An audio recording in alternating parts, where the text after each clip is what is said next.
Oi, gente, tudo bem? Boa noite. É, Estou aqui eu de novo, sumidinha, como sempre, mas é que eu não gosto de colocar qualquer coisa assim, sabe? Falar qualquer coisa. Eu acho que a gente tem que ter nexo naquilo que vai falar, porque afinal de contas, muita gente vai ver, né? Então, coisas para encher linguiça tá cheio aí, né? Mas eu queria falar uma coisa para vocês, que o tema do meu canal é o recomeço. Por que o recomeço? Vou contar para vocês. Porque faz 26 anos, quando fui mãe pela primeira vez, do meu filho Felipe. Felipe foi um filho que nasceu assim num susto. Fiquei grávida, eu era muito nova e vamos ser mãe, né? Tive o Felipe. Depois do Felipe, depois de 3 anos e 9 meses, nasceu o Décio, meu segundo filho. O Décio foi assim. Eu sonhava com o Décio, eu queria ter o Décio, eu esperei ele, eu fiz de tudo para ter outro filho. Só não tive antes porque eu não conseguia engravidar. Aí eu tive o Décio. Aí passou 12 anos, quando eu já não podia mais ter filhos, por causa do meu problema de saúde, né? Tive o Rafael. O Rafael era uma criança que eu podia. Era um bebê, aliás, que eu podia até fazer um aborto terapêutico, que é permitido pela lei quando a mãe corre risco de morrer. Mas eu arrisquei até meu último fio de cabelo, e mesmo sabendo que eu corria risco de morrer, eu tive o Rafael. Achei que era uma loucura, mas eu tive o Rafael. Foi a melhor gravidez que eu tive, tranquila, segura de si, consciente, ciente do que estava fazendo, e eu tive o Rafael. Depois que o Rafael nasceu em 2013. Então, meu filho, o Décio tinha 12, ia fazer 13, e o Felipe tinha 16. O Felipe tinha muitos ciúmes do Rafael quando estava grávida. Quando o Rafael nasceu, já era o xodó dele. Mudou completamente. Então, o Felipe sempre foi a figura masculina, né? Pro Rafael. Então, porque eu não morava com o pai do Rafael. Então, o Felipe, ele tinha 21 anos, 21, e o Rafael tinha 4, 5, assim, quando ele começou a ir para a escola. Então, o Rafael, ele convivia com o Felipe, só que o Rafael sabia que era irmão, mas na cabeça dele, como se fosse um pai, porque era a presença masculina que tinha dentro de casa, né? Aquela figura, um homem de barba, né? E o Décio já não. O Décio o Rafael considerava como irmão mesmo, porque era menor, era mais moleque, enfim. E aí, nós morávamos em São Paulo. Aí, um dia decidi vir morar no interior, a pedido do pai do Rafael, porque disse que era qualidade de vida melhor, que o Rafael ia ter uma melhor educação, né? Cidade menor. E de fato, é verdade, né? Aí nos pegamos e viemos morar pra cá. De cara, o Décio não quis vir, porque ele não gostava do interior, não gosta, né? E só vim eu, o Felipe e o Rafael. Passou 6 meses. Meu filho um dia foi para São Paulo, passar o final de semana, né? Como sempre fazia. E ele não voltou mais. Ele morreu num acidente de carro. No dia 26 de março de 2018. Meus filhos, para mim, sempre foram além da minha vida. Eu nunca morei com meu pai e com a minha mãe. Então sou eu, sei o que eu senti no meu coração de nunca ter morado com meu pai e com a minha mãe. Nunca morei com meu pai e com a minha mãe, os dois juntos. Uma vez que eu vi os dois juntos quando eu era pequena. Então, é uma dor assim tão grande assim, sabe? De ver todos os meus amiguinhos, minhas amiguinhas com o pai ou com a mãe. E eu nunca tive essa sorte. Mas fui muito bem criada pela minha avó, pela minha tia. Em outro país até, que depois eu conto. Então, eu não queria isso para os meus filhos. Então, meus filhos para mim sempre foram tudo. Além de ser meus filhos, minha vida, meu porto seguro, eles foram a melhor versão de mim. Aquilo que eu não tive, eu dei para eles. Porque como eu senti na pele o que é não morar com o pai e com a mãe, eu não queria que eles tivessem isso. Então, desde que eu fiquei grávida do Felipe, tive o Felipe a minha vida e eu mudei assim completamente. Claro, não deixei de ser louca, né? Que eu sempre fui louquinha. Mas eu mudei assim, sabe? Enfim. Então, quando o Felipe morreu, quando eu recebi essa notícia, quando o meu filho Décio me ligou no dia 26, 8 horas da manhã para falar do acidente do meu filho, é como se minha alma literalmente saiu do meu corpo. É como se tivesse, como que a terra se abriu num vazio tão grande. E eu queria me jogar, ao mesmo tempo que eu queria me jogar nesse vazio, nesse buraco, eu pensava no Décio, no Rafael, no meu outro filho. Mas eu não tinha forças. Eu não conseguia chorar, eu não consegui chorar. Eu fiquei em estado de choque de que como isso podia ter acontecido com o Felipe. Um menino tão cheio de vida, um menino tão bom, um coração maior que o dele, um menino simples, sem vícios. E como comigo, justo comigo acontecer isso? Que a pior coisa que poderia acontecer comigo na vida era isso. Eu sempre falava, sempre pensava, sempre quando eu vi uma notícia, um jornal, e eu via que alguém perdeu um filho, eu sempre falava, ai, não quero nem ouvir essa história, porque me dá arrepio só de pensar. Então, o pior medo, a pior coisa da minha vida aconteceu. E agora? O que eu vou fazer? O que eu vou fazer? E não conseguia pensar e nem chorar. Eu só olhei para os cachorros do Felipe e eu falei assim, eu tenho que cuidar dos cachorros dele. Olha, minha cabeça. Porque era o que ele mais amava, os dois pitbull, né?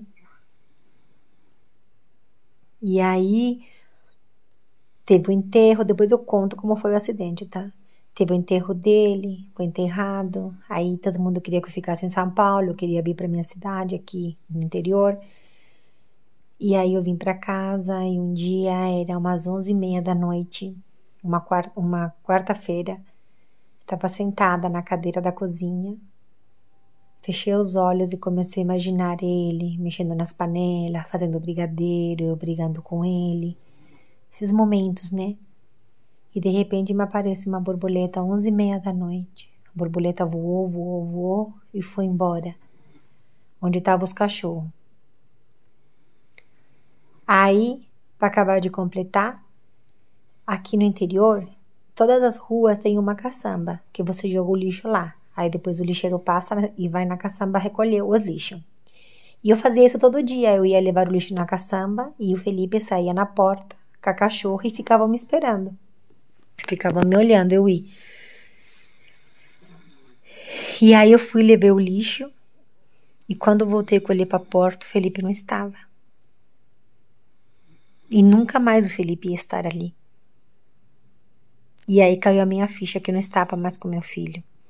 Que o meu filho não ia voltar. Aí eu comecei a chorar. Aí eu entrava no quarto dele, via as roupas dele, as coisas dele. E aí eu chorei. Aí eu chorei porque aí caiu minha ficha. E eu pensava, eu vou morrer. Eu não vou aguentar essa dor. Essa dor é maior que eu. Porque primeiro é dor. A saudade, ela vem de acordo com o tempo vai passando, né? E aquela dor, aquele sofrimento. E aquela dor e aquele sofrimento. E eu falava, ninguém pode me ajudar. Todo mundo, ai, vai no psicólogo, toma remédio. Psicólogo não vai tirar minha dor. Ninguém vai tirar minha dor. Então daí eu optei a ficar sozinha. Eu me isolei. Eu não queria ir mais para São Paulo. Eu não queria falar com amigos. Aí a minha irmã veio me ajudar ao mesmo tempo que eu queria que ela ficasse, eu queria que ela fosse embora, porque eu queria ficar sozinha. Eu queria expressar a minha dor, o meu sofrimento da maneira que eu queria. Então, para mim, o silêncio e ficar sozinha comigo mesmo foi o meu maior remédio para suportar essa dor. Porque uma dor que não passa, não acaba. É como se a gente estivesse viva, morrendo aos poucos, com uma dor tamanha que não tem outra solução senão suportar. E aí o tempo foi passando e a minha vontade era só de ficar deitada. Mas eu tinha meu filho pequeno, não tinha ninguém para me ajudar. Então aquele filho pequeno que eu sacrifiquei a minha vida para ter, que sacrifiquei a minha vida não, que coloquei minha vida em risco para ter, era meu companheiro. Então por ele eu tinha que todo dia levantar, eu tinha que fazer comida, tinha que levar na escola, tinha que buscar, tinha que cuidar dos cachorros e tinha que cuidar de mim. Aí o meu filho, o meu pequeno, que tinha 5 anos, ele desencadeou, acho que é assim que fala, meio que uma depressão. Ele não queria comer, ele vomitava. Mas eu agora, né, eu penso que era uma maneira dele chamar a atenção, né, de me tirar desse sofrimento que eu estava. Porque ele não sabia falar, se expressar, mas ele sentia. E aí, uma mãe que tem 3 filhos é diferente de uma mãe que tem 2, que tem 1, né? Porque a gente tem que dividir o amor, dividir a atenção.